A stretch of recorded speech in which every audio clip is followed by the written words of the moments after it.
नमस्कार, आप देखना शुरू कर चुके हैं तेजी से बढ़ता डिजिटल मीडिया प्लेटफॉर्म वरदान एक्सप्रेस। आज के इस वीडियो में हम बात कर रहे हैं बागेश्वर महाराज धीरेन्द्र कृष्ण शास्त्री की, जो कि इंदौर पहुंचे और इंदौर में लाल बाग परिसर में हिंदू सम्मेलन जो चल रहा था उसके मुख्य अतिथि के रूप में मौजूद रहे।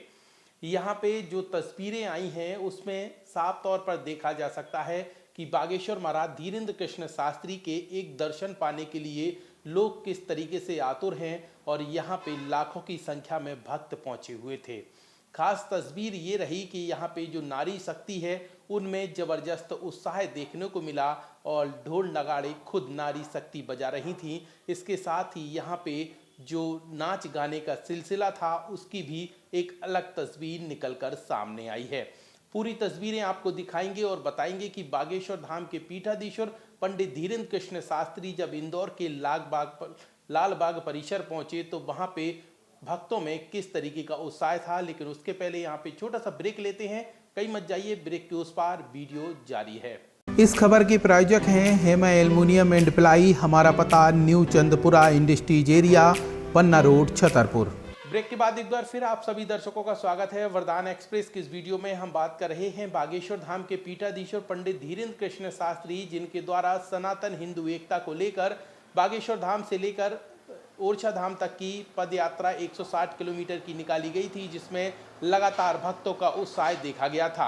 और यहाँ पे उनके कदम नहीं थमे हैं। यह बात हम इसलिए कह रहे हैं क्योंकि अगले ही दिन उन्होंने इंदौर का रुख कर लिया और इंदौर में युवा सम्मेलन जो आयोजित किया गया था उसमें वह पहुंचे हुए थे मुख्य अतिथि के रूप में। और यहाँ पे उनकी एक झलक पाने के लिए भक्तों में जबरदस्त उत्साह देखा गया, जिसकी तस्वीरें आप ये स्क्रीन पर देख रहे हैं। और आपको बता दें, यहाँ पे बागेश्वर धाम के पीठाधीश्वर पंडित धीरेन्द्र कृष्ण शास्त्री जब लाल बाग परिसर पहुंचे तो यहाँ पे हिंदू सम्मेलन में मौजूद करीब 1 लाख भक्त यहाँ पे उनका एक झलक पाने के लिए इंतजार कर रहे थे। इस दौरान बागेश्वर महाराज धीरेन्द्र कृष्ण शास्त्री ने कहा कि 100 करोड़ इस देश में लोग हैं, इसमें से एक करोड़ जो है कट्टर हिंदू चाहिए है, जब भी हिंदू राष्ट्र बनेगा। जब तक हिंदू एकजुट नहीं हो जाता तब तक यह अभियान इसी तरीके से जारी रहेगा। इसके साथ ही हिंदुस्तान में अब AI की आवश्यकता नहीं बल्कि HI की आवश्यकता है, मतलब हिंदू इंटेलिजेंट। नारी शक्ति का यहाँ पे जबरदस्त उत्साह देखने को मिला है। जिस तरीके से आप ये जो तस्वीरें देख रहे हैं, इन तस्वीरों में साफ देखा जा सकता है कि नारी शक्ति में किस तरीके से बागेश्वर महाराज धीरेन्द्र कृष्ण शास्त्री की एक झलक पाने के लिए उत्साह दिख रहा है। सभी के हाथों में भगवा ध्वज है और सभी भगवा ध्वज को लहराते हुए यहाँ पे नाच रहे हैं, झूम रहे हैं और बागेश्वर महाराज धीरेन्द्र कृष्ण शास्त्री की झलक पा रहे हैं। इस दौरान यहाँ पे बागेश्वर महाराज ने जो बातें मीडिया के कैमरे पर कही हैं, भाई भी सुन लीजिए। देश में भेदभाव और छुआछूत के मुक्त पूरे आने दो देश में भेदभाव और छुआछूत के मुक्त एक क्रांति खड़ी हो रही है। देश हिंदू एक हो रहा है। यूनिटी ऑफ पावर, एकता का ही दुनिया में बल है, इसलिए हिंदू हर हाल में एक होगा। और आज हम रंग रंग में हैं हिंदू।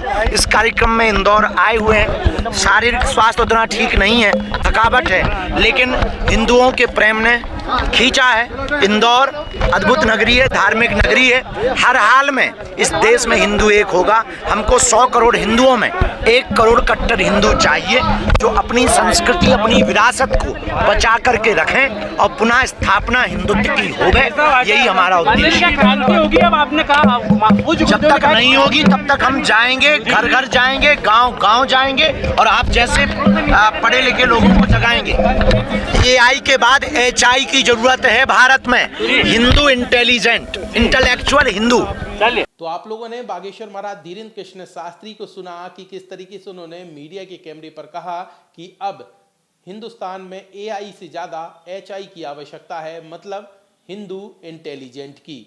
तब हिंदू इंटेलिजेंट बनेगा तभी हिंदू राष्ट्र बन पाएगा और उसमें वह लगातार संकल्पित हैं। अभियान उनका लगातार जारी है। उन्होंने यह भी साफ कर दिया कि जब तक हिंदू राष्ट्र नहीं बन जाता उनका अभियान नहीं रुकने वाला है, यानी कि वह विराम भी नहीं देंगे और लगातार इसी तरीके से अभियान में जुटे रहेंगे।